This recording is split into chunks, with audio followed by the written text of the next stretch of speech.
you'd like to count us down.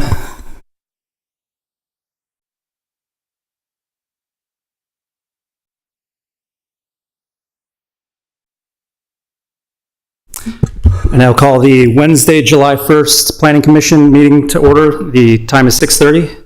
If you could please rise for the Pledge of Allegiance. I pledge allegiance to the flag of the United States of America and to the republic for which it stands, one nation, under God, indivisible, with liberty and justice for all. Could the secretary please call roll? Commissioner Booth. Here. Commissioner Leaf. Present. Vice Chair Dreckman. Here. Chair Sawish. Here. Commissioner Schatz. Here. Commissioner Brodus. Here. Commissioner Hemphill. Here. You have a quorum. We have an agenda before us. Does staff have any changes? No changes. Is there a motion? Motion. Second. There was a motion by Booth and a second by Dreckman. All in favor say aye. Aye. This leads us now to the approval of the minutes of Point of order. Please. You need to call the vote. You need to announce that the vote passed. That was a pass unanimous. That moves us on to the approval of the minutes for the June 17th Planning Commission meeting. Is there any changes that need to be made? Motion to approve. Second. That was a motion from Hemphill and a second by Brodus. All in favor say aye. Aye. All right, that is unanimous. That now leads us to the public comments portion of the meeting. Is there anybody signed up or online? There does not appear to be anyone signed up or online. Okay.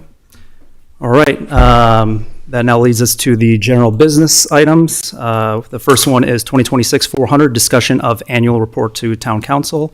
And I will be presenting that, so I'm going to hop over there real quickly. And you got the dais wall up there. All good.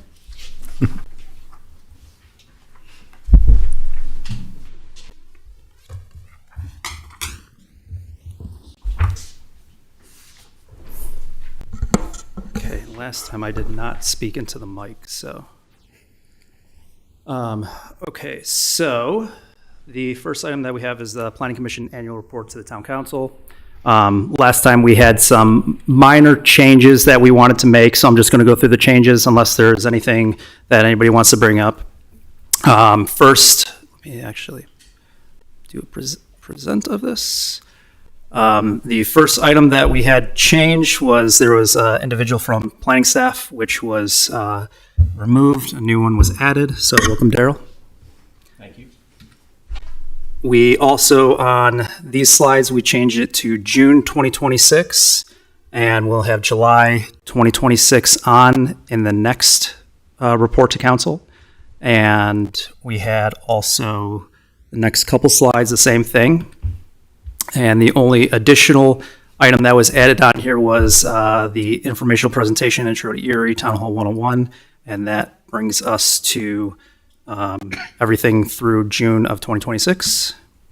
And then for this slide, we had said we were striking the capacity column and obviously then removed out item D that was at the bottom for notes because we no longer need it with capacity column removed. And I believe that is everything. Any additional changes that would need to be made? Questions, comments? One extremely minor change. Please. On the slide 3, the font for Tim Burns' term ending is slightly bigger than this. Slightly. It is. I can make that change if anybody has any disagreements or if anybody is okay with that. All good. Okay. Thank you. Any other comments, questions, feedback? Okay. That's great. And obviously, this isn't something that we are going to take an official vote on, but if anybody has any qualms or objections to this being presented, could you please speak now or forever hold your peace? All right. Looks good. I appreciate the discussion we had. Definitely. Yeah. All right, so that is that. So staff, I'll make that update and then I'll send that over so that it can get posted to the clerk's office. And look at us, we're 9 days ahead of where we need to be. Okay, I'm gonna, Good. Okay, we'll conclude that agenda item and then move on to our next one, which is 2026-401, discussion and preparation of joint study session with council. And I will let Chair Sawich talk to us about that. all right, Andrew Sawish, Planning Commissioner for the Town of Erie. Planning Chair for the Town of Erie, sorry.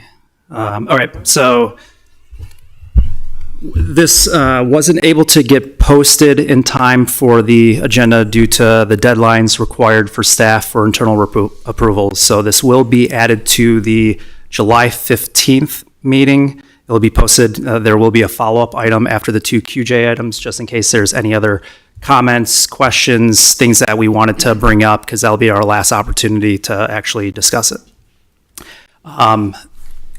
Last week, I was able to get the list of items that staff had, confirm those with Mayor Moore, and we now have the topics, and I'm going to say tentative because this, of course, could potentially change, but the tentative list of items that will be discussed for our joint study session with Town Council on July 21st, sorry. So first one is the Prop 123 Fast Track overview, the Fast Track process, funding, feedback. Then we'll have the Comprehensive Plan Amendment update. This is one that was requested by council, and we'll go into it in just a moment. We'll also then have an update provided by Planning and Development in regards to the 2026-2027 work plan. And then we'll have time at the end for the Planning Commission roles and responsibilities. So I'm going to go through this. A lot of this, again, is informational. If anybody has any questions, staff, please keep me honest. If there's anything that I miss or should add, please let me know. This is to help the commission refresh where we were in these conversations, as well as for the two new appointments, a way to get up to speed. I know it's not going to be as in-depth as we went on some of these, but hopefully it helps you. If you have any questions, please ask. This is the time to do so. So we'll start with Prop 123. So just as some background, the town of Erie in 1999, they established the Erie Housing Authority. So this is Title 29 of Colorado revised statute that was used. Typically, this is used by counties to create a housing authority, but the town created this because of an initiative that they had, which was in 2001, the Victor F. Smith Senior Housing Units, which are on the north end of Briggs. This was the first attempt by the town for affordable housing, and it was town-owned land that was provided over. It did change hands in terms of ownership, as well as who managed the properties. But to this day, it is still 12 units senior housing that is within the town. Around that same time, so 2005, so we had a comp plan in 1998, 1999. It was then had some updates in 2005, technical updates in 2015. The 2005 and 2015 comprehensive plan both noted that there should be additional strategies to increase the supply of attainable housing. So this was not in regards to affordable housing. It was understanding that we needed something that could reach these different age ranges, income levels, those kinds of things at that time, just that diversity in terms of the stock. In 2020, the then Board of Trustees, they had a resolution where they adopted the Boulder County Regional Housing Partnership's priorities and strategies for expanding access to diverse housing for our community. That was the actual title, so that's why it's a run-on. And I'll get into that in a moment and explain what that was.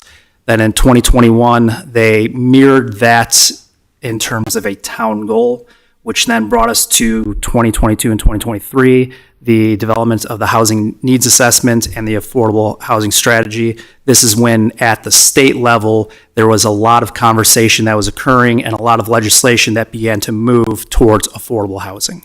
So I'm going to stop and ask staff, is there anything that I missed? Anything within the timeline or anything to add?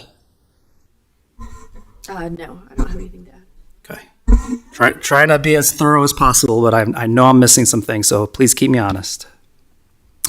So that brought us to that Boulder County Regional Housing Partnership. So this was a collaboration of 10 jurisdictions within Boulder County, and it was set to establish a goal of 12% of the region's housing inventory permanently affordable by 2035. And if you ask, what does permanently affordable mean? It is no more than 30% of monthly income or rent and utilities, or in the case of monthly mortgage, payment and housing expenses, where there is a long-term restriction in place, so deed restriction or likewise, to make sure that that stays affordable. There's the plan itself that you can go into, but the plan at that time was establish a regional goal, bolster financial resources, secure land development, preserve affordability, and then consider regulatory processes. So it was pretty comprehensive in terms of how to get to that point. We then had that housing needs assessment. This was looking at it comprehensively, looking throughout the town in terms of what was our current stock, what are the different gaps that we have, taking into account what some of the state or national trends looked like, and basically trying to identify what does it look like in Erie, because a lot of the development that has occurred in town has always been residential. Now, is that single family? Is it multifamily, et cetera? If you haven't read it, I know some of you were on the commission when the comp plan moved through, and that was part of some of the items that you looked at. But it was very thorough. That was a consultant who had done that. It took, I want to say, like 9 months to complete. It was, pretty in depth on what they were doing.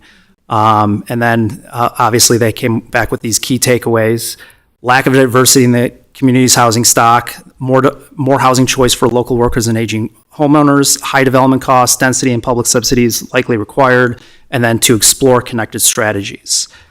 Part of this housing assessment also looked at that goal of the 12% by 2035, and I believe the number was 400 units per year in order for us to meet that ourselves in the town of Erie. And again, the reason was because we only had 12 units, and that was the Victor Smith location that I had gone through a moment ago. So at that time, we said, well, we can't get to a point where we're going to have 12% of our stock by 2035 here in the town, but we can try to make a dent. So then Prop 123 moved through. So this was a ballot initiative that was approved by the voters of Colorado in November of 2022.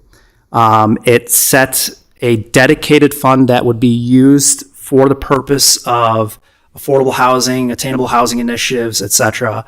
The fund allocation was, or is, 40% to the Department of Local Affairs, 60% to the Office of Economic Development and International Trade, which is administered by CHAFA. And this is a dedicated fund that is that 0.1% of the state income tax revenue. It was already existing and got extended to encompass that. The funding provides then grants, loans for nonprofits, community land trusts, local governments, and of course, each program has its own application process, program guidelines, selection criteria. So there are specific reasons for having the DOLA and specific reasons for having the OEDIT, CHAFA. They're two different purposes. So there could be some crossover occasionally, but typically one is for the renters, home buyers, versus one is for those who help develop these different housing affordability or attainable housing initiatives within communities statewide. I know I just went through that pretty quick. Staff, anything to add on that so far? No. Okay, thank you. So after this was approved, the question was, well, how do we make it so that we have the guidance provided? How do we actually have the statutes related to this so that we can enforce it to basically broadly understand what was identified as the whole purpose, but how do we make this actionable itself? So, of course, there are 5 items on here, some Senate bills, some House bills, and these were to move the ability, move jurisdictions as well as, Chaffin into a place where they could start to have this as a mechanism used for, again, affordable housing, attainable housing. So now we come to the town and how we use it. I know there's a bunch of links. I know I wasn't expecting anybody to get through all these links, but basically when this occurred, we used ARPA funds for an acquisition of 765 Cheeseman Street, County Line Cheeseman. We then later also got a DOLA grant through Prop 123 that was able to facilitate the development costs. Basically, we were able to buy down the development costs for the developer in order to drive that cost as far down as possible. In June 2023, we acquired the property at 3942 County Road 1.5. This is now the Page property. Was at one point it was Village at Coal Creek proposed. In order to, as the legislation started to move down the path of how do we make this enforceable, actionable, we started to see what was occurring, and I believe we were one of the first municipalities in the state to actually have an ordinance that actually proposed a fast track or administrative review process.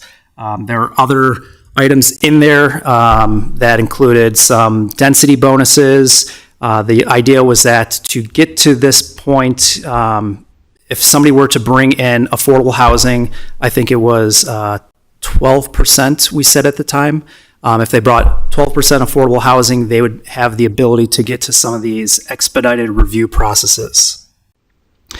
We then had a resolution to approve the pre-development agreement, which is where we actually transferred the land over to House Pad Erie so that they could begin development over there.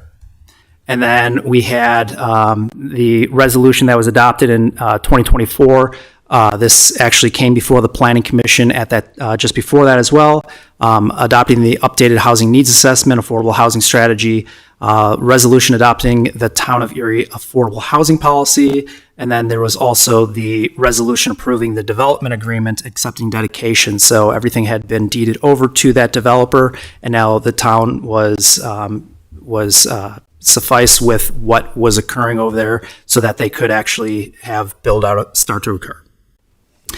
And then last year in August, from the request of council, Ordinance 23/2025 was approved. This is one that we saw as well. And that repealed Ordinance 17/2023, but we left the definition of affordable housing. So when we look at the items that were brought up by council in terms of why we did a repeal, because again, this is all about the fast track process.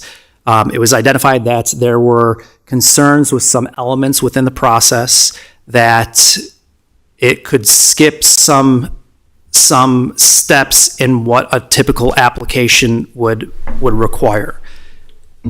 Now, granted, staff had been the first to say, hey, we were really early on this. We had started this right when the Prop 123 funding was announced, and we wanted to be able to get after that as quickly as possible. And it was still that legislation was moving through. So that was August 2025. You can see we've had things as recent as April of this year where they're still trying to make it so that this Prop 123 is actionable, enforceable, and has everything laid out. So now comes to us on the Prop 123 side, where we had the recommendation to council that we provided last year. We took the 60 days that is provided within the UDC to discuss this item. Instead of immediately providing a recommendation for approval or denial, we took the time to talk this out to then come up with a resolution. It just so happened that the resolution we created was one that was denial with conditions, which it can only be approve with conditions, or denial. So they weren't even able to look at it. I know we had updates from staff last time, 3 meetings ago now. But from my understanding, and confirm if this is the case, the information that we have received now from the state, from the consultant that was aiding multiple municipalities, we may not actually need an ordinance update, but we'll find out more about that at the study session, correct? Correct. Okay. So before we get on to the next item, I'm going to stop because I know that was a lot. It's probably, just word vomit everywhere. Does anybody have any questions, comments, anything that you can think of that we might want to discuss before we, go into that July meeting with council? Would it be possible for us to get the consultant's report to review before the meeting? Yeah, if not before, I mean, it will be included in the packet information. Yeah. Which will be given to us like 3 days before? Is it possible to get it sooner? Or probably not? I'm looking at Josh. If you, Last we heard, it's not supposed to be available till the end of July, so it might Oh, Okay. before our session. sorry, I misunderstood. I thought you had it now, so, okay. I'm going to put you on the spot. Would you mind coming to the podium? Thank you. Thanks, Josh. Josh Campbell, Senior Strategic Planner for the town of Erie. We have met with the consultant several times throughout this process, and last we spoke, they were supposed to be finalizing the official report for us to distribute in July. So I do not know at this point in time if we'll have it at least before our discussion. However, we have had a verbal confirmation with them through meetings and whatnot. Thanks. Thank you, Josh. Yeah. Please. Just a refresher, I think it was my first meeting, we were having a conversation on this topic, and in terms of conforming to the Prop 123 funding eligibility criteria, I think we had concluded at that meeting that the ordinance that was repealed was no longer necessary. Is that a fair summary of where we're at? Like, we're only forward-looking in terms of Prop 123, or is there Correct. remedial work that needs to? Correct. You're Okay. correct. That's probably worth putting in your summary somewhere for the joint session. Staff is going to be coming up with a presentation for the joint session. It's going to have a lot more information than I have and very specific. But that was my understanding from what we had heard comments from staff saying. It looks like it's the administrative process and basically front-loading the pre-application side. Once we get to that point, we know everything is good, then that shot clock starts and we can begin the 90-day process, 90 days. which still I don't understand how you're going to do it, but Yeah. if you say you can, I'm going to try. That's a key point. Yeah. Yeah. Commission, go ahead, please. The other item that I just wanted to bring up is, like you said, we did take that 60 days to, I think we had 3 meetings or something on this. And we did had quite a bit of deliberation with our resolution that was a denial with, I already forgot the phrase, but I think there was a lot of value in that discussion. So at least bringing that resolution up, because that brought up a lot of the concerns, even though there's not going to be a forward ordinance. Just being aware of, because I think we captured a lot of the concerns that the council had, but just making sure that everyone here is aware of that resolution that we had from effectively a previous commission. I think it was a good discussion that we had. Yeah, I would agree. It wasn't at the one that we were drafting the resolution, or the proposed draft that Commissioner Brodus had done. It was the meeting before where we just went in depth on everything. So Spoiler, if you want to try to get up to speed on the discussion, please review that meeting. But yeah, I'll send the links out to you. It was a very good discussion, and it does make me think. One of the things that we had was that administrative review, and you are able to receive that bonus density. Is that something that we still wanted to potentially have, because it was a carrot versus a stick situation? We provide them the carrot, you get the bonus if you bring this to the town. And I believe a lot of the concern at the time for repealing was we have nothing that is on the books as a incentive to bring affordable housing. Sure, you can get access to these grants and other things, but you're not guaranteed to receive that. So and plus, from what I believe staff had said, well, we had thought the preliminary plat, rezonings, subdivision, general subdivision, like those don't apply in some cases. Now it's only specific applications. So the question is that something that we potentially want to bring up during the joint study session to say, do we want to have an incentive that works for the town? The idea of the 25% density, if you bring X amount, do we want to have that? When we're looking at Prop 123, this is if they come in with 50% affordable housing, they're now required, as per the state, to have an expedited process. So this is not going to be in every situation. What happens if they come with 40%? Well, they're not applicable to that. Do we still want to maybe say you can go through this process? Do we want to have density bonuses? So these are ideas that if this body was inclined to move forward on and wanted to bring this up, we could do so at that time so that we could discuss this with council. And I know during my discussions with DOLA, it was, you must have a fast track, as you were saying, if it's 50%. They were encouraging a fast track, and they had no minimum. I thought the minimum was 12, but it wasn't, where you could have a fast track.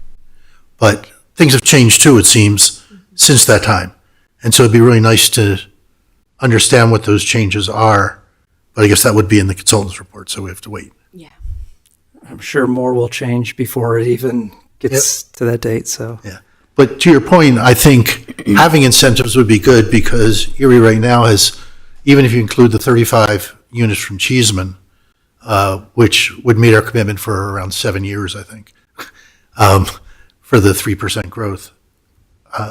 I think it would be good to have an incentive, because we have virtually no workforce housing in Erie today. And I'm going to actually turn to staff. I know, Mr. Driscoll, you had provided some information regarding the commitment that we had met it, even though it was 22 that were currently sold, because of the state's determination that it has to be under 100% AMI, and some aren't actually under 100%. It's not 22 that is going towards that commitment. It's slightly under that. Josh. Again, Josh Campbell, Senior Strategic Planner. To date, we have, sorry, I'm doing math. To date, we have 23 of the 35 Cheeseman units sold. With that being said, we do have 3 that are scheduled to close within the coming week. So that'll put us at 26 of the 35, so roughly about 75%. Of the 26 sold, including the ones coming in the coming weeks, 21 of those will meet DOLA's requirement of 100% or less AMI. The other 5 units are above 100%, but are below the 120% limits that the Cheeseman Street residents list. Thank you. So, Commissioner Broadus, to your point, yes, we met our commitment. However, not all of them meet the state's definition of the commitment, and that's the struggle that we get into.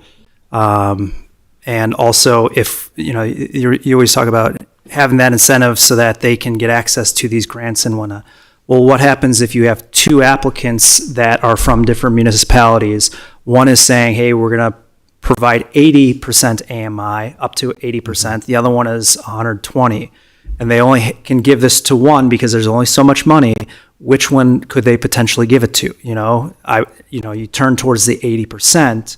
So this, even though staff has done a great job, there's still a lot of questions. So I would ask, in regards to this topic in particular, if there's additional questions, additional topics that we want to bring up during that joint study session, please let us know, because this is our time to ask these questions so that staff can either advise us or provide an answer to it, or they could potentially look into it, because this is not going to be the end of it. Commissioner Leaf. Yeah, I'd like to echo what Commissioner Broad has said about incentives other than an expedited process. I'd certainly like to understand what the menu of options would be, because certainly we're not inventing the wheel here. This is something that other jurisdictions are grappling with, have tried in other instances, and I think it would be really helpful to understand kind of what the best practices are and what's been successful and what hasn't been successful. I will say, how we got to this point. So, going back over here, 88% single unit detached. That was because that was what the market had dictated. It was single family, and this was a prime area for those. Then the market started shifting, and that's when we started seeing the alley load of products. We started seeing some quadplexes, some duplexes, some townhomes. I think it was multifamily started coming into, so the town does the monthly development activity where it indicates how many units were brought online within the community, how many were built essentially. We didn't have multifamily listed until I think it was 2021, 2022. So, we just didn't have anything that was there because nobody was bringing these online. Even though we have in the UDC, you have to have a certain amount of diversity of product, you have to have different architectural styles, those kinds of things. They would propose one type in different styles and just change how that type was looking. So it met the criteria of the UDC, but a lot of these, they would say, yeah, we'll add this in here. Erie Highlands, Collier's Hill, Flatiron Meadows, all of them basically said, yeah, we'll give another product, but it was at the very tail end of the project. That's when you started to see all these different property types and number of units starting to come online, because they first did single family and then the market shifted, and finally at the end they brought these on. So I've personally been an advocate saying, how do we enforce density and diversity of homes, so that it's not just, hey, you have to have diversity when it's all filled out. How do we maintain that diversity of product as we go through? Because when we talk about attainable housing, that is a wide range of different styles and price points, essentially, so that we can have for seniors, first-time home buyers, and so on. Yeah, unfortunately, the three neighborhoods you talked to, none of them are affordable, or by definition, affordable. And so another thing we should look at, and we started when we had staff, but the staff is no longer around, is looking at infill. Is another area where you could potentially have things that would be more affordable. So that's something I would at least bring up. And that was the housing needs assessment said that was one of the key things that should be taken into account, infill development, so that we start filling out these areas that are, Old Town, some of the empty, lots that are within the central area, so we don't have that sprawl that occurs. So there was the fiscal analysis that was also taken into account at that time, and basically said that there's going to be a lot of capital needs as time goes on, because as that sprawl occurs, you have more roads, you have more miles that are actually being driven on, versus we have in dense areas where maybe there's public transit, or filling in these areas so that it's not, you have to drive everywhere to get somewhere. And I guess that is how it is in Colorado in general, but that was one of the recommendations. Yeah, I just wanted to share. I attended a seminar sponsored by the American Institute of Architects a couple of months ago, where the city of Denver presented, actually it was a contest around affordable housing, and the conversation that was led by the Denver city planners was related to a consultant that they're working with to redefine their development code. And so they were dealing with issues of accessory dwelling units, they were dealing with density incentives, and I think there's probably a lot that we could learn from what they're doing in terms of how that might be applicable to our community. Yeah, and you bring up ADUs. ADUs are permitted everywhere throughout the state, essentially, in all residential areas now. So that was something that they said was a state issue of concern, and we cannot prohibit, correct me if I'm wrong, we cannot prohibit ADUs in any residential areas anymore. Yeah, anywhere that a single-family home is allowed. So, I would just add, I think it's all great discussion. For the joint session, we have 2 hours. We have 4 big topic areas to cover, and I think our hope was to really hone in on the Prop 123 commitment, and we can explore any other incentive code changes and things with the UDC update that'll be kicking off this fall in a more comprehensive way. So. yeah, I know a lot of what we're going to be doing with council is talking and discussing and getting informed on these, and then we'll go back and ourselves will talk about it more, and then staff will basically come with this plethora of options and presentations for us. So yeah, I totally understand, and maybe some of this that we're talking about just becomes food for thought for you all. So Yeah. Okay, anything else before we move on to the next topic? Okay, so I'm actually going to ask Mr. Driscoll if you can just clarify what this comprehensive plan amendment high-level summary is that was requested by council and why it's coming. Obviously, we're going to receive more information, but just high level. Yeah, you'll see this in August. But January of this year, we got feedback from council that they wanted us to look at select parcels that were designated residential medium in the 2024 plan. Specifically, the parcel at 111th and Arapahoe, the Page property. Is there one other one, Josh? I'm so sorry. Josh Campbell, Senior Strategic Planner. Yes, there was 3 parcels that were examined with this amendment suggestion from council. Mr. Driscoll mentioned the first 2. The other one was about 4.5 acres southwest of Old Town, kind of at the intersection of High and Anderson, adjacent to Linear Park.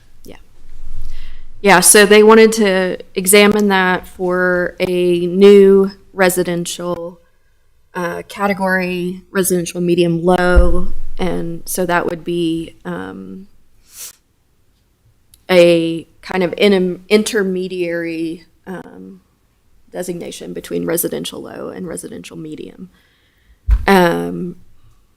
They did provide feedback in May on the Page property, so that will change from any sort of housing to the park's open space protected lands designation. And then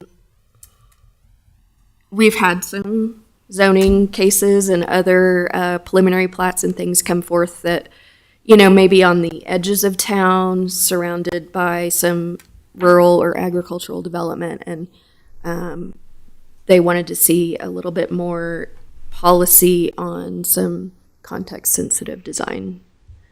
So, yeah. So three of those properties, three properties, one of them being town-owned, two being privately owned. So essentially, this kicks off the community engagement process, not to the extent that we did last time, No. but community engagement process, which is required by statute. It includes the notifications when the time comes, discussions with the property owners, all to culminate in the amendment of, and if I understand it correctly, basically, it's a low medium, I guess. It's like just inside of the medium residential, just past low residential, Right. basically the equivalent of the previous that we had, or like kind, similar. Yeah. Yep. Yeah, so it would result in basically a map update and then a small addition to policy in the community building box chapter. So I know we've talked about some potential updates, additional updates. And obviously the scope of this specific update that staff is going to be informing us on is, what has been discussed. I know that we, again, have talked about some items. I think it would be good for us ourselves to have some discussions for a future amendment. Obviously, with a comprehensive plan, it is supposed to be the vision of the town, but it's supposed to be something that is malleable and that is iterative, that continues to be improved upon or updated over time. So without going into other items that haven't just been noted as what are going to be the highlights of what this update is going to be, are there any questions, comments, feedback related to those?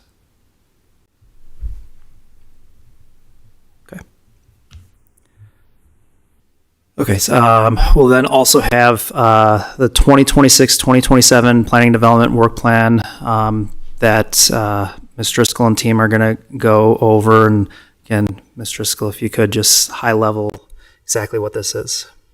Yeah, so there will be several large projects that you all will be very involved with in our work plan for this year and into next.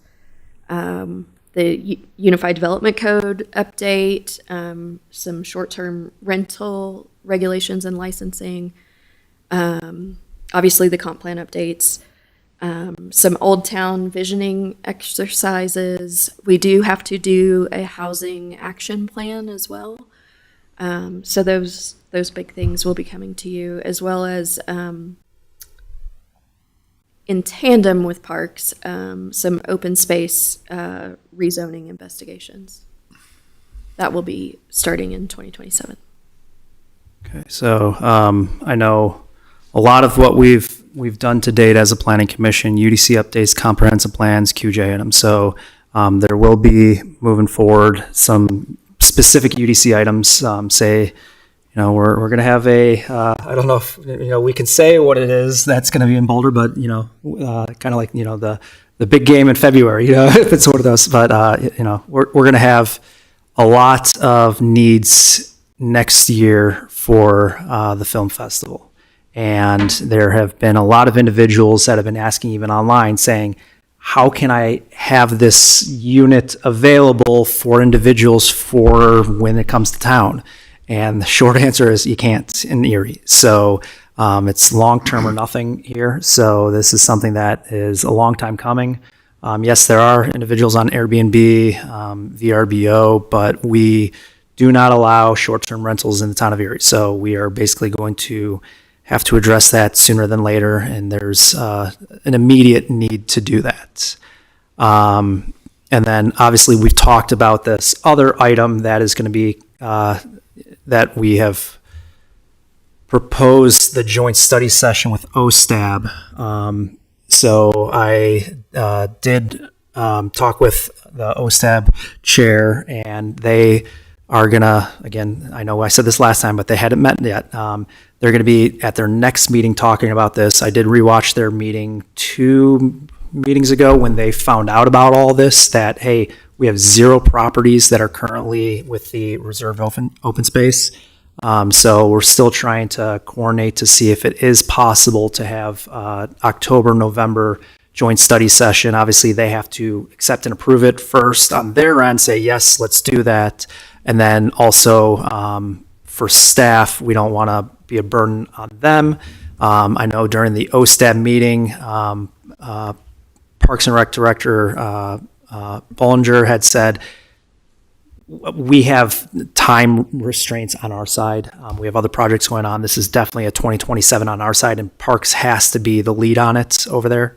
So we're still trying to work out to try to get that October, November joint study session with OSTAB to not to come up with, these are the properties, these are the ones that are going to, but instead to say, what are the different nuances? How can we address this? What do we have to take into account so that staff, when they do start this, they have all of this already addressed, attended to, and basically, they provide the list of properties. OSTAB is understanding of what the difference is between the two.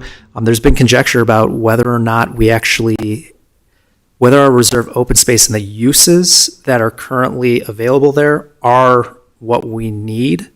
Obviously, it's charter designated for reserve open space, so it is in perpetuity, unable to be sold, dispositioned, anything of that effect, unless it's brought to a vote of the residents. And so that's been one of the things that has been discussed. Is it even within the right use categories that we want? So there's a lot of discussion that can occur, but again, it's going to be a brainstorming. It's not to say, hey, staff, start on this, because there's no way they're going to. So any questions, comments, feedback on this item? See some gears moving, but no questions? Okay. Okay, so this now gets us to this item. And we've had 2020, 2021, we had conversations about this. It's been brought up in every single presentation to council, I think, since 2021, of discussion of what are the roles and responsibilities, what else can we do? So obviously we just had that slide that we were going through for the presentation to council showing, hey, we've had a lot of canceled meetings. There's other things that we've had identified as we could potentially do, not something that is, if you will, actionable even. Maybe it's something that is informative for us, educational for us, so that we can grow our knowledge and expertise as, the Planning Commission. Obviously, the roles and responsibilities, revised statutes, Home Rule Charter, the code, the roles and responsibilities within the UDC. And then I have obviously a lot of links here. Basically, we have a council that is amenable to this conversation. We have a planning commission, a previous planning commission that is amenable to having this conversation.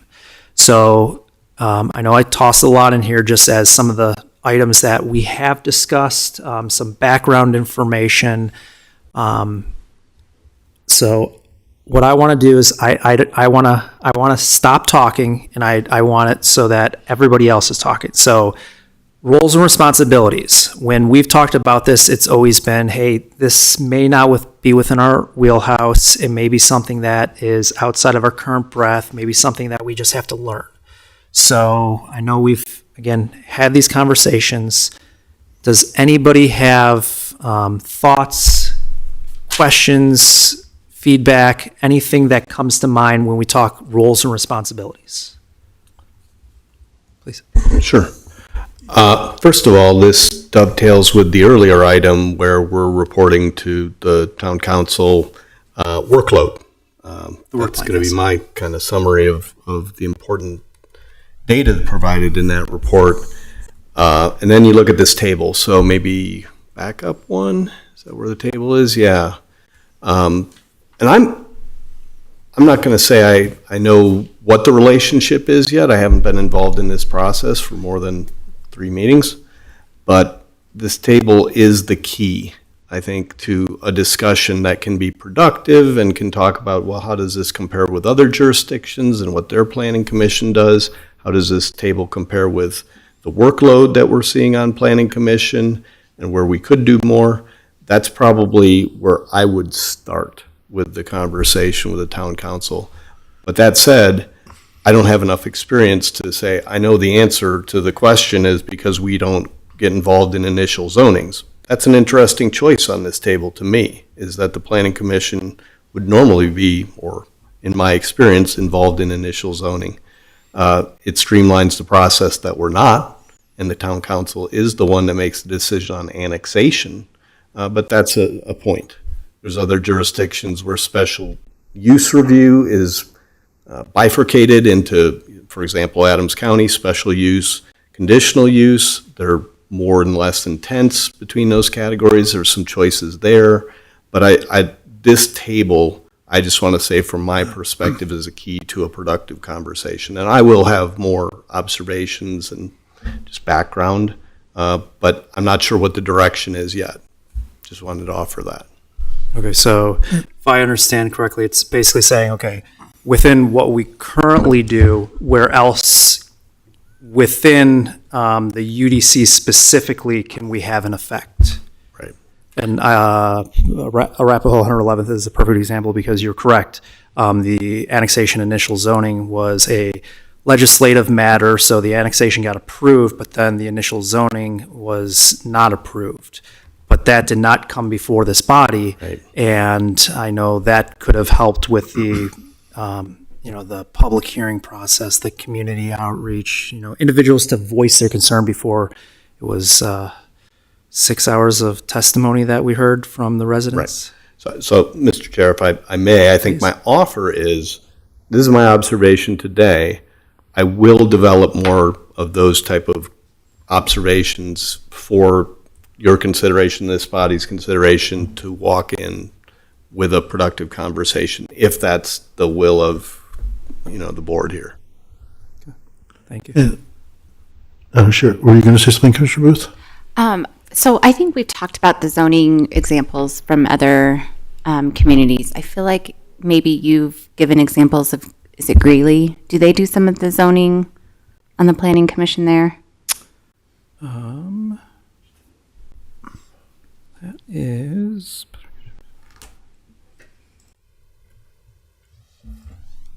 And that's just clarification, because I think we've talked about that a little bit. Let's see.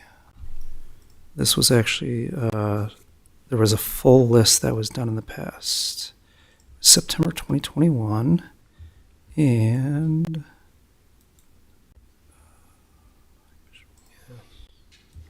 yes. Okay, so full transparency, I was the one who initially did this in 2021 when we started having these conversations. Let's see, it was Greeley. I believe Greeley did do initial zonings. I will say, specific to the UDC and the applications, Weld County is a good example where they have their planning commission take the authority route on approval for certain applications. Kind of like we have one single one, which is a site plan and planning commission review.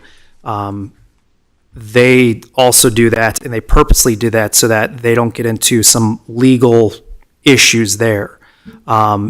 There's been conversations about, well, what if we have something where it's planning commission approval, but any of the items can be called up by council? So that's similar in nature to what they do in Weld County. So they have certain applications where it's the planning commission approves it, but if necessary, the Board of County Commissioners can call it up and bring it forward for an ultimate decision. So not a final decision, an ultimate decision. Right now, it's recommendation for approval or denial. That's essentially what we do. And yes, they do. So they will review, annexation of land or initial zoning at that time, because there's a lot that goes into it. However, and I can't speak for what the town attorney's office feels now, but at that time, the former town attorney believed that that was a legislative matter, and basically, if it is something that is legislative, it should always, and in some cases, only go to the governing body for approval. So that's potentially something where we could, have that discussion. And I say that because there's also the comp plan amendment, and I know for a while we didn't have any comp plan amendments in terms of that zoning map because there were some disagreements in terms of the public hearing process. And so from 2021 to 2025, I don't think we had or 2024, we didn't have a single comp plan amendment in terms of that map. And prior to that, we had multiple frequently. So maybe it's something that, the town attorney's office feels could be something that we could do. Ultimately, yes, it's going to be an ask of the council, but also we need to have our legal team say why or why not is this not a good idea, right? So there may be a reason that we're unaware of why we don't get involved in the initial zoning or the annexations. Yes, annexation and initial zoning happen at the same time because that's what our UDC says, but it doesn't necessarily mean we should, but it doesn't mean that we shouldn't. So, please. Yeah, So, can I just go back to my question? sure. And I thank you for this link because your work back in 2021 directly on point. And certainly if other jurisdictions are doing it, there is, while it's not our council, not our jurisdiction, there is some of that preliminary work to vet, is it even legal? So I just want to go back to the question of, is there any interest in, I'd love to tag team with you on, let's make this a tabular, like maybe let's put this in a order of priority that maybe dovetails with what we're seeing from workload, and then bring it to the commission for consideration prior to the meeting with the town council. Is there interest? Yep. And I will say first off, annexation and initial zoning, it's basically the peripheries around the town now, right? I think there's 3 major properties within central of our boundaries that aren't currently annexed. Everything else that isn't annexed is now on the peripherals. So we're talking about unincorporated areas that are at the edges of town. We just had the north annexation that occurred 2023, I believe it was, of the Kenosha Road area. But a lot of now annexation initial zoning is going to be elsewhere, and it cannot be on the south end because that is basically a hard line in the sand with Lafayette. So please. Yeah, so I'm asking broadly, and just to clarify, for example, from your link here, review of urban renewal site plans. I think I've been exposed just enough to say whatever you found here in, and again, this isn't tabular, so one of the things I'm offering is like, let's put in a table. Broomfield sends those to the planning commission. I don't believe that occurs in Erie. So broadly speaking, not talking about any one category, but broadly speaking, what are the differences between our table of responsibilities between different staff level and boards and commissions, types of projects, and other jurisdictions? I mean, I just think that might be instructive, but I don't know if that's the sense of the commission. I agree. I don't see a problem with it. Does anyone else see a problem with that? I think that's Maurice. Andrew, you're fine. Or Chair Sawish, you're fine doing that? Yeah. Like working on that with him, I think? And is everyone else on board with that too? Just to review before we meet with The only comment Well, is it's 2021. If there's been any changes, so I know that I don't have any issue with it, but tabularizing it seems like a lot of work. So if you want to do that, We'll find a way to make it. It's just, it is, I did not know that this had been done, so thank you for doing that 5 years ago. But maybe, summarizing and whatever the word for putting in a table is. And then I think working on what relates to the workload we're seeing in town and may see. So, thank you. I agree. That Yes, is what I I'm think that's a good idea. Because you like, now you've Yeah. been waiting a long time. That's all right. So one question is, are we limited to the lines in this table? That's it seems currently in the UDC. But I'm not sure what the bounds are at this point and what types of things we would propose. Yes. The UDC sets forth your roles and responsibilities. Anything beyond that would require a code change. I understand. And that's what I'm asking. Is that within the realm of possibility or not for this discussion? This discussion is what more can we do, Right? right? And if there are items that we identified as, hey, this is a major time savings for you all, or something that is neglected, missing, deficient, or hey, we just think it's a really good idea to do this, we can make that ask. This is the time now. Yeah. Again, we have a council that is amenable. It does not have to be in this list. Okay. But if there are items that are pertaining to this list, that is also a bona fide ask as well. Yeah, because I do agree with what Commissioner Zatz was saying as far as using this as a way of doing things. I just am wondering if it may be overly limiting. And I don't have anything in the top of my head saying, oh, well, we should do this. But I don't want us to constrain our thoughts if we don't have to. If we do have to, then we should. Yeah, and in regards to that, the one thing that we have the water allocations that just went into effect, right? We haven't been, and we're not going to see the development applications like we have in 2020, 2021, 2022. Like, it just isn't going to happen. All the land, the massive ones have already moved through, and now they're larger preliminary plats that are moving through, instead of like Erie Highlands had 18, I think, or something like that, like individual areas that they did at a time. So it wasn't like one major one like we saw recently with Spring Hill, for instance. It was smaller in terms of how they were moving around. So we're not going to see the application. So how else can we be efficient and benefit the town? Okay. Let me come back to you, Commissioner Leaf. Yeah, I was going to just, I support everything that's been said so far. I think the idea of benchmarking is a great place to start. I don't believe in reinventing the wheel, so I think that's a great baseline. But I also think it's good to kind of think about outside the box. How can we be more effective as a planning commission? There are some really important issues facing our town, and I think as systems thinkers, we should be connecting the dots. And whether that's just an educational process or it's something that's more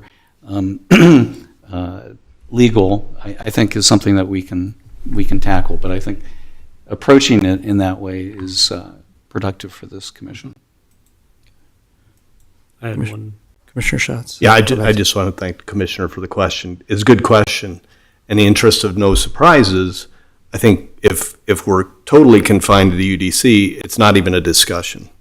Unfortunately or fortunately, that's the nature of what we're talking about is, right now initial zonings go to the town board, so that's the UDC. To have the conversation, though, doesn't require us to change the UDC. It's a conversation. So I hope that comports with the staff's understanding of what we're trying to do. Yeah. So Okay. good question. Thank you. Yeah. Commissioner Huppa. When I'm looking at this and I'm just focusing on this table, I think there's two schools of thought. One of them is if we take the workload off of the council and recommend that we take decision authority for more items. That takes workload off the council, but it also gives the public less opportunity to provide input. It also is a benefit to whichever developer is working that land. So there's that balance is if there's one fewer hearing, it does help. And correct me if I'm wrong, the town council hearings are pretty much exactly the same as the planning commission hearings. Like there's no real efficiency between the two. Or like so we have a hearing that takes an hour and a half. Town council's hearing will probably also take about an hour and a half, or are they faster? Yeah, there's probably a correlation. Yeah, so it's just, so there's that inefficiency effectively for the developer the way we have it now, where planning commission reviews, council is decision. And if we recommend that we take that decision away from council and put it on planning commission, it's just, it doesn't provide that opportunity to the public, which I know is, it's how a lot of things get caught. I mean, we have no one here. We rarely have public coming to a planning commission. So if it seems, and this would be a decision for the council to decide, that if they give the planning commission a lot of power with decision authority, it may seem like things are getting just pushed through without the public input. So I think we need to balance that desire, because we're not elected. We aren't really responsible to the electorate, because the electorate can't remove us. Only the council can remove us. So I think as we recommend going decision authority, and I think there are some value in some of these items just being planning commission decision, that we balance that need from the public to give more comment and have that opportunity. Have you seen the way that Broomfield does their process?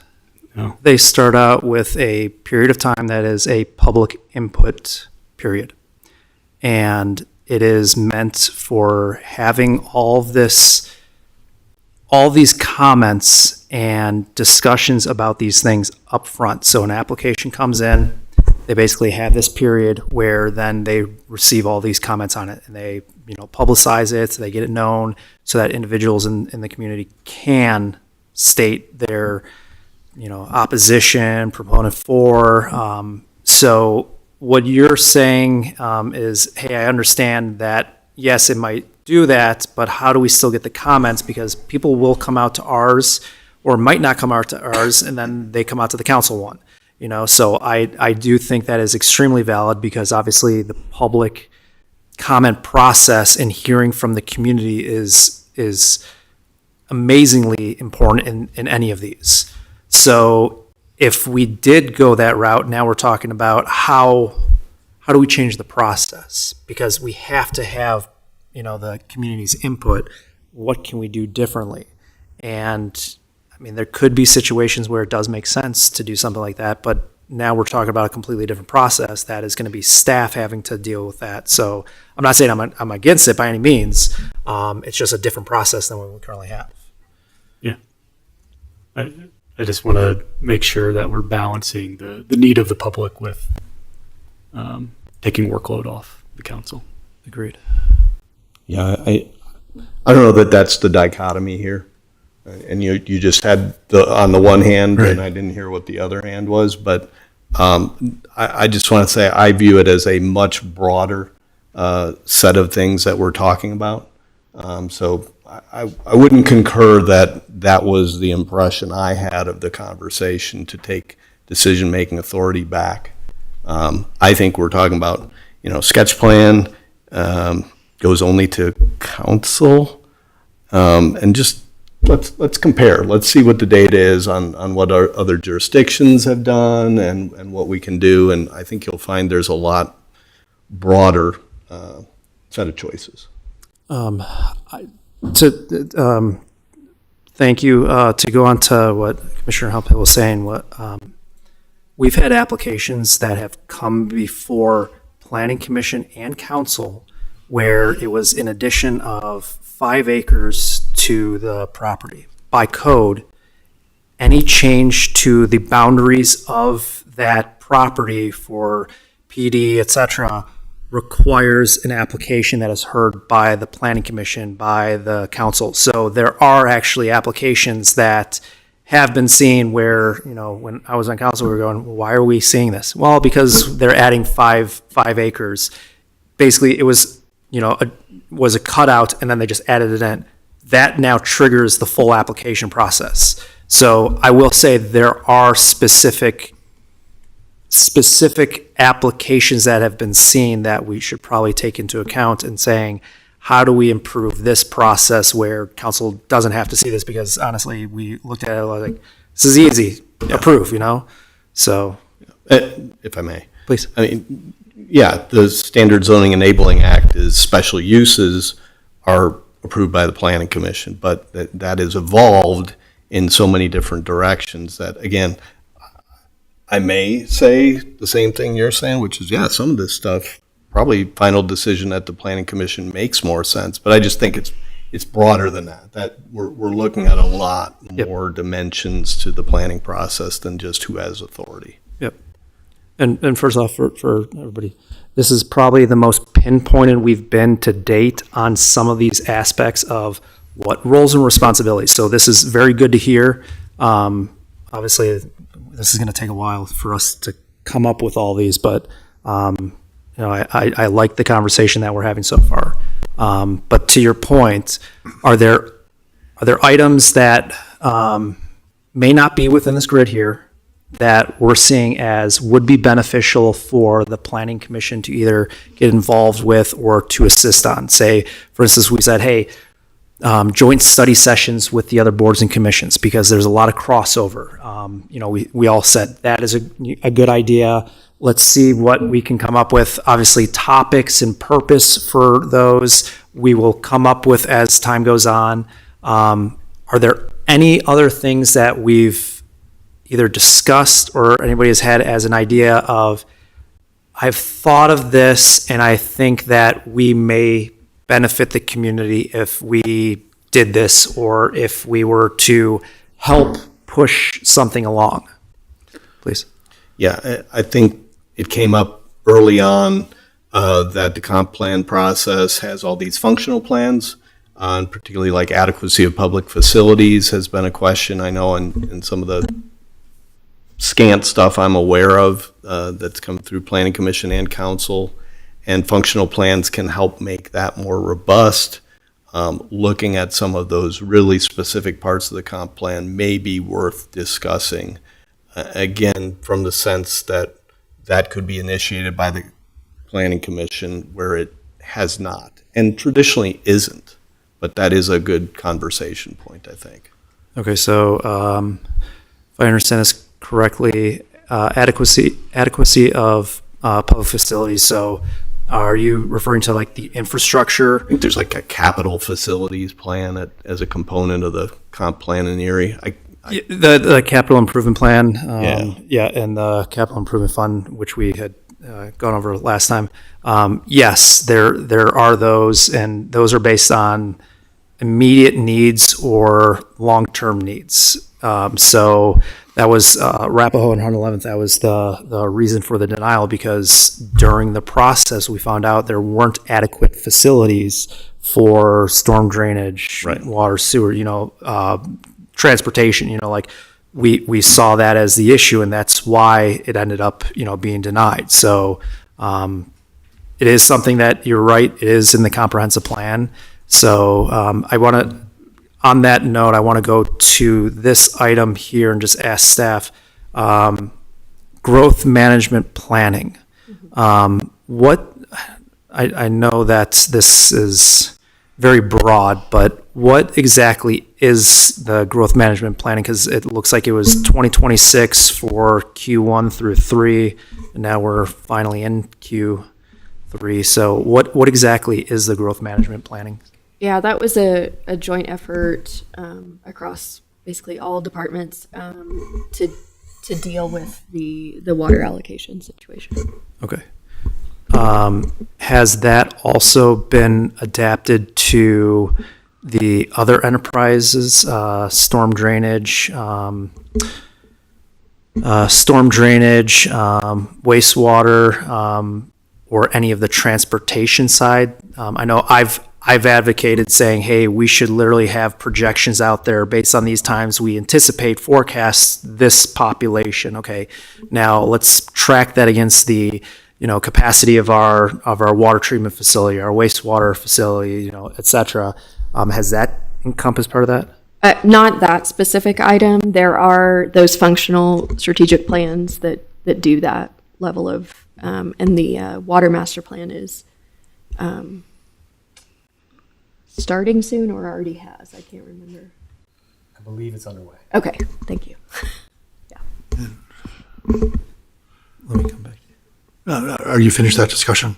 Yeah. I'd be curious from staff if you can think of any areas where our involvement that you think would be a help rather than a hindrance. I mean, speed things up rather than slow things down. And you don't have to answer off the top of your head, but Okay. it's something to think about. Please. Sorry to bring us back to that last conversation, but similar question to where we're talking about the UDC, which is there a sense amongst this commission that at least for the purposes of the joint session, we should ask the town council and certainly ask staff the same question Yeah. you're asking, which is, can we help? Yeah. I don't have any particular impression other than seems like some criteria to say like adequate public facilities is a true factual inquiry and is related to, say, urban drainage, now mile high flood district planning and implementation of specific plans that had specific CFS that weren't being implemented in the case we just talked about. I mean, something that can guide that process in a way that has not occurred before. And maybe it is too much of a hindrance or too much work or something that the council has in priority. But I think if the sense of this commission is we should at least ask, Yeah. I'm happy to do that. Yeah, because we've talking about taking workload off council. Is there potential areas we could take workload off staff? And I'm not saying there is. I'm saying I don't know. Or how can we be a sounding board more for some of the initiatives? Because obviously, there's very bright individuals up here that are in, a range of different industries, backgrounds that have always provided, this good insight. Is there anything that we can do to assist you in some of the initiatives that you have Right. have currently moving through or plan to move through? Yeah, I mean, I think, we've talked about all of those things that are coming before you, the UDC update, the Old Town planning, the comp plan amendments. You all will weigh heavily in all of those, so. Okay. Yeah. I mean, when I look, look at what happened with the water allocation policy. I know that there was, it was done through an emergency ordinance. It was necessary, or emergency resolution was necessary to do this as soon as possible, so it went into effect the next day. But that had never come up before us. We would have been unaware unless one of us had watched what had occurred. So that is something that personally, I can't speak for the rest of the body, was very much a surprise, has major implications to so many initiatives, economic development, residential development, just basic growth for the town.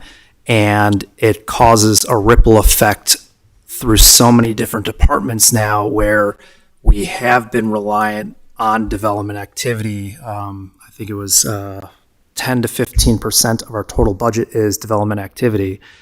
From development activity funds. And now we're severely limiting those. Granted, the market has also been, curtailing what we've seen in the past, but that alone and for the next 5 to 7 years is going to be extremely impactful because we only have so much water, right? Yep. So, how can we be informed about these things before they reach that point? Because again, this is comp plan related, adequate facilities, the water management plan, et cetera, that goes into this as elements. How can we stay informed of these better? That'd also be something that we could potentially ask of staff, I would assume.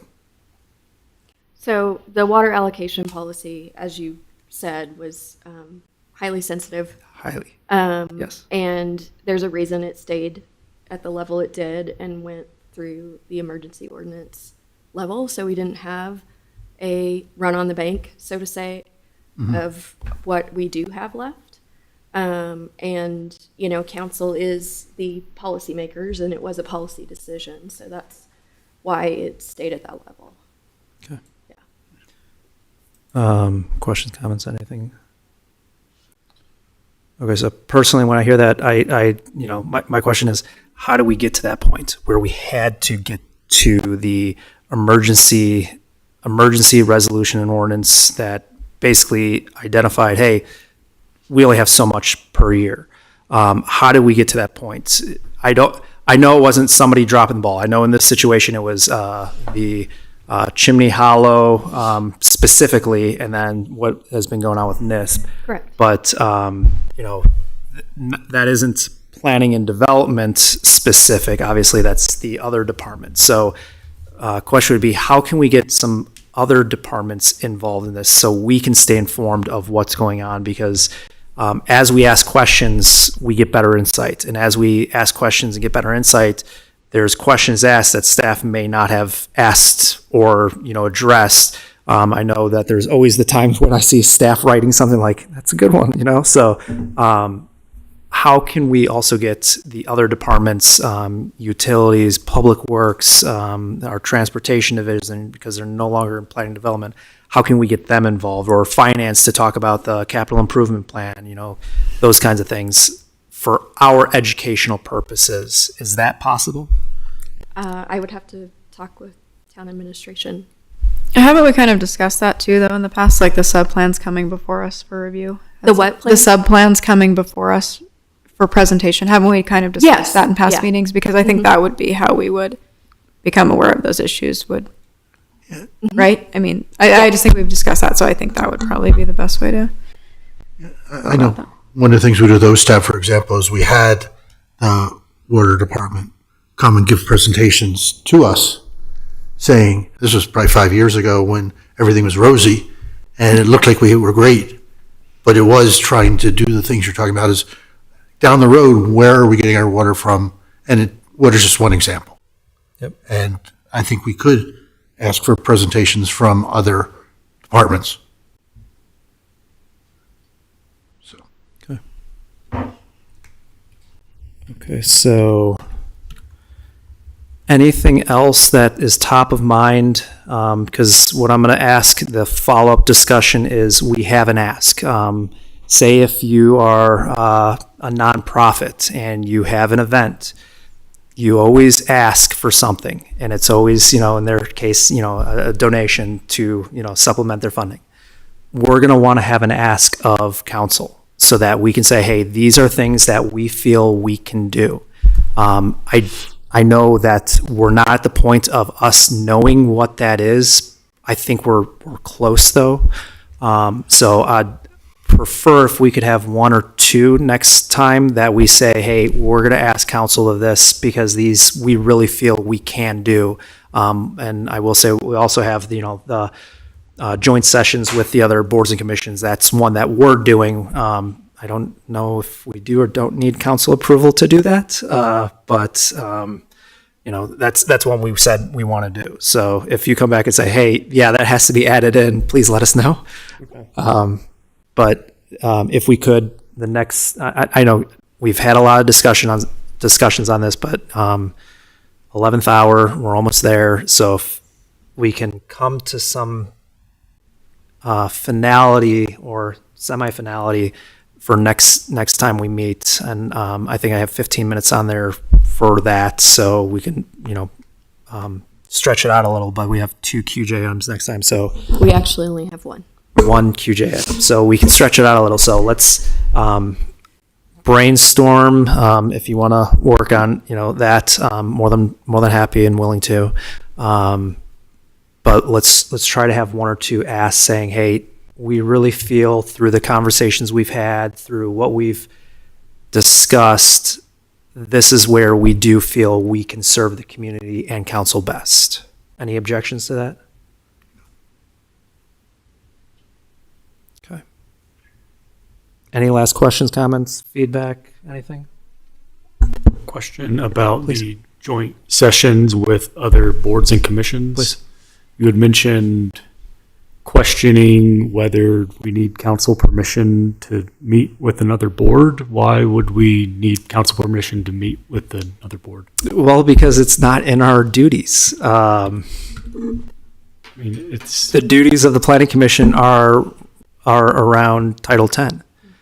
Is there anything in Title 10 that says we should be meeting with the boards and commissions? But there's nothing that says we can't. I understand. Totally understand. I get it 100%. But I'm going to turn to our town attorney's office to let us know whether or not they deem it is or isn't. I know we've discussed, there is some privileged communications in there related to the question of possibility of us having a resolution. Is that something, resolution for the RO process? Are you able to explain a little bit what you had told me about whether our body is or isn't able to provide a recommendation for RO? Yeah, I think, as been said here before, I think the rules, or the duties and responsibilities of the Planning Commission starts with the charter and then refers to Chapter 3 and then the UDC. That's the crux of what the duties are. Primarily a recommendation body for various land use applications. If the Planning Commission, and what's been discussed here, if the Planning Commission wants to expand the authority to have additional ability to act on applications, provide additional guidance or assistance to town council, I think it is best to have an ordinance to amend either the duties in Title 3, where the Planning Commission responsibilities are set forth, or in the UDC. So there's clear guidance from town council on what the duties and responsibilities and expectations of the Planning Commission are. So, and I brought up the example of RO because the question is, do we even have any authority? Say we meet with OSTAB and say, that's great, can we have a resolution? Do we even have any authority to do that? Technically, we may not, because the charter provides that to OSTAB. So that's where we are provided only what is within the UDC, and generally, this is it.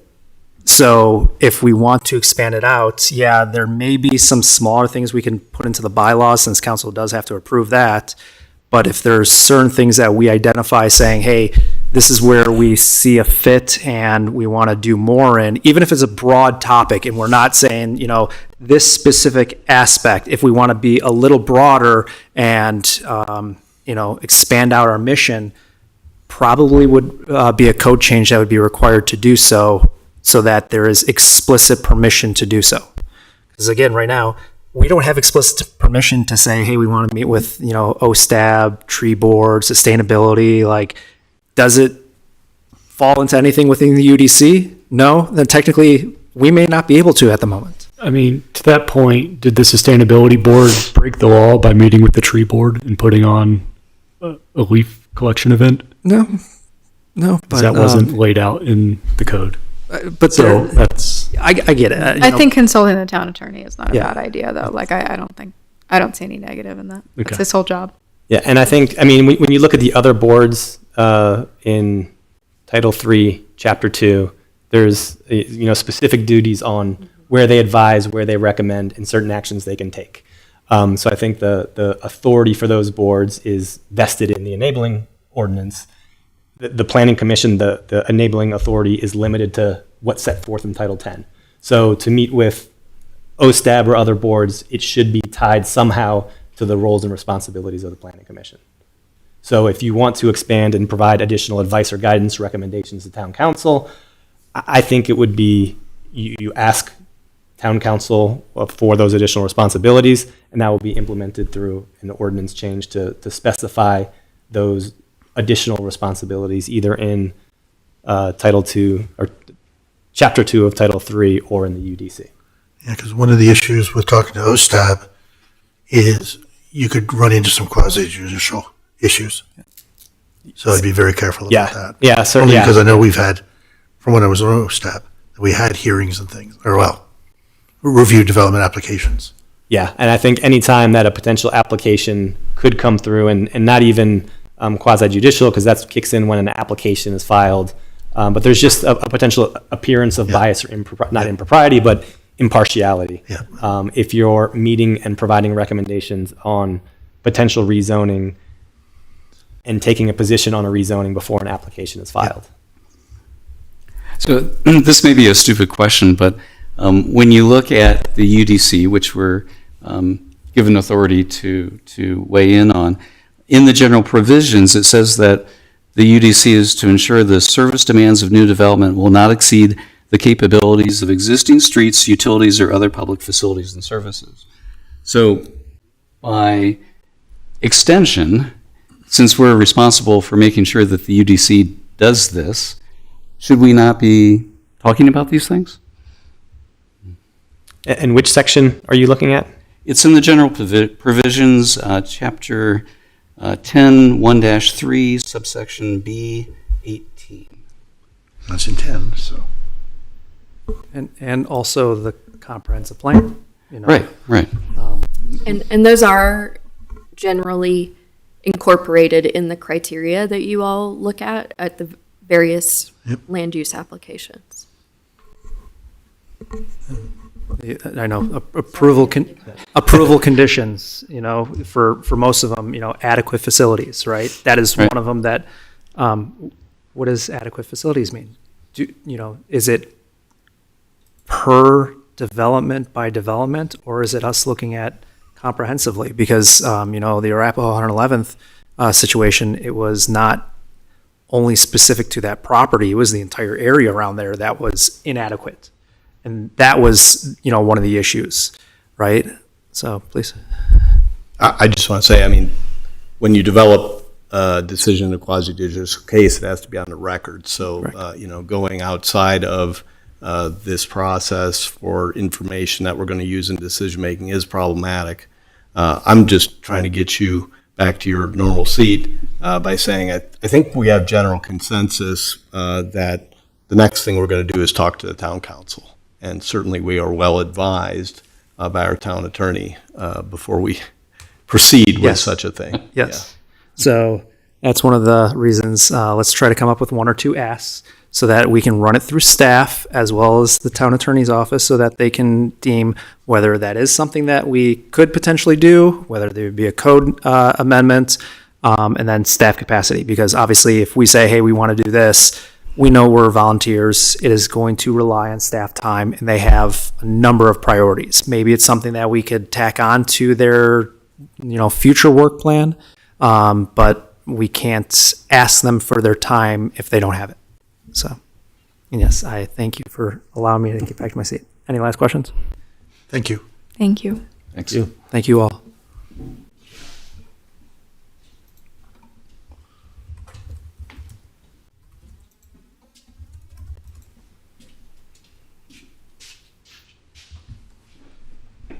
Okay, that was the last general business item. So now comes down to staff reports, and we are right on time somehow. Yeah. Are there any items to know from staff?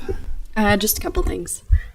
Just want to thank Josh Campbell for not only being here tonight and answering some of those technical questions, but as I'm sure you all are aware, MJ Adams retired, Eric Leverage left, and Josh has graciously folded in those remaining affordable housing functions into his job. So thank you, Josh.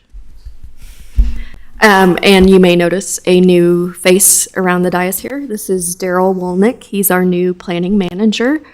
The planning manager does serve as staff liaison, so we're, transitioning that. I'll be here for a while as Daryl gets used to Erie particulars, but Daryl's got many years of experience, comes to us most recently from the consulting world, but has also worked in municipality as well. Welcome. Yeah, we're very happy to have more staff to help. We are transitioning to a new agenda management software. So the iLegislate app will go away. There will be a new one. It is a lot more intuitive. That won't happen until August for Planning Commission. We're going to test it out on council first. So We're not volunteering for that. yeah, our next meeting is the 15th. We do have only one public hearing. There was an issue with the neighborhood meeting notice for one of them, so they're going to redo that. And we don't have a date for that yet. So we have that one public hearing and then the further discussion on joint study session.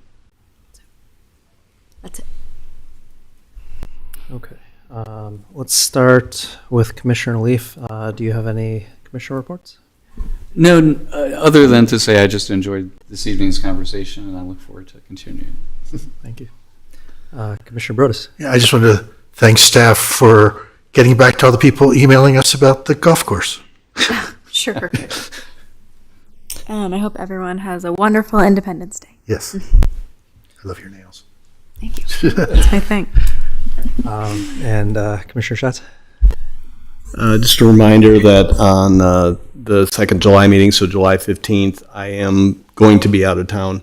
I can join remotely. I will have that ability if that's desirable. I certainly will deliver something for everyone's consideration, hopefully in the next week, to assist the conversation we just had.